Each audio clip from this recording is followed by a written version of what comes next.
Millions of Exim mail servers worldwide, including over 1.5 million vulnerable versions, are at risk from a critical flaw that lets attackers bypass security measures and deliver malicious attachments directly to user inboxes.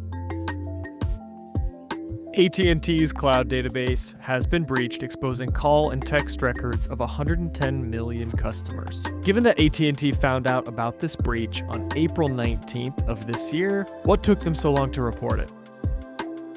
And finally, Cloudflare's latest security report reveals that hackers are now weaponizing proof-of-concept exploits just 22 minutes after release. What strategies can defenders implement to keep pace with the unprecedented speed at which hackers are exploiting new vulnerabilities? You're listening to the Daily Decrypt. Exim, which is a very popular mail transfer agent, has a critical flaw with a jaw-dropping CVSS score of 9.1 out of 10. This vulnerability misinterprets certain email headers, allowing bad actors to sneak malicious attachments into your inbox. Here's what you need to know, all right? Exim runs on about 4.8 million public-facing mail servers, and over 1.5 million of these are vulnerable. Through this vulnerability, attackers don't have direct access to your systems, but they are able to bypass a filtering feature that would filter out executables as attachments. And usually attackers would have to go through a lot of trouble to get an executable into a PDF or some other file type that you would have to download and open and do all of the things they need you to do to get that executable running on your computer. But now an executable can be sent simply as an attachment that you download and run, increasing the efficacy of these types of attacks. The good news is that Exim has patched this in version 4.98, and by updating your Exim server, you can avoid all of this trouble.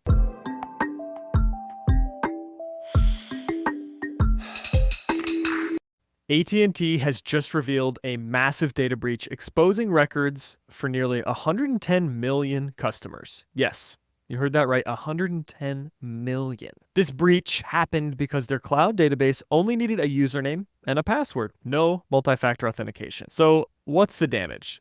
While they didn't get the content of your calls or texts, hackers did get the data that can show where and when you made those calls or sent those texts, which essentially means they can approximate your location. And because of this, the FBI actually asked AT&T to delay the disclosure for national security reasons, all right? But now it's out in the open. And here's the kicker, all right? This is related to the Snowflake breach that happened around that same time. Snowflake is the cloud provider that didn't require multi-factor authentication, which allowed for all of this data disclosure. So if you know of a service in your environment that doesn't require multi-factor authentication, even if it's just data storage or something internal, make sure that you enable multi-factor authentication wherever you can.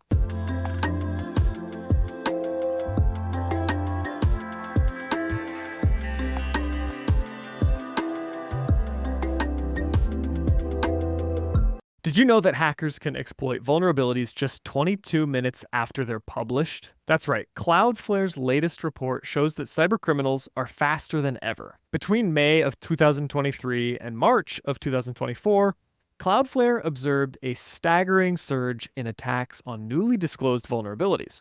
The most targeted ones are Apache, Cold Fusion, and Mobile Iron products, among others. They even caught an attacker exploiting a vulnerability in JetBrains TeamCity just 22 minutes after it went public. So if you're in cybersecurity or you're in IT, this means that you have to act fast, extremely fast. In fact, Cloudflare suggests using AI to create detection rules quickly and efficiently, blending human experience with machine learning for the best defense. And get this, 6.8% of all daily internet traffic is DDoS attacks, which is a significant jump from last year. And during massive global attacks, this number can spike to 12%. All this to say is the internet is getting more and more dangerous, and defenders are going to have to act faster and faster to prevent attacks. Now, I don't love the idea of putting this into the hands of AI, but AI can move a lot quicker than humans can, and something can be better than nothing as long as you understand that that something is not perfect. If you start to rely entirely on, quote, artificial intelligence or machine learning, and thinking that you're safe because you're having these detections cranked out, you might be exposing yourself to a huge gap in coverage because these detections will not be tested, and you might think you'll get an alert for an attack when you actually might not. This has been the Daily Decrypt. If you found your key to unlocking the digital domain, show your support with a rating on Spotify or Apple Podcasts. It truly helps us stand at the frontier of cyber news. Don't forget to connect on Instagram or catch our episodes on YouTube. Until next time, keep your data safe and your curiosity alive.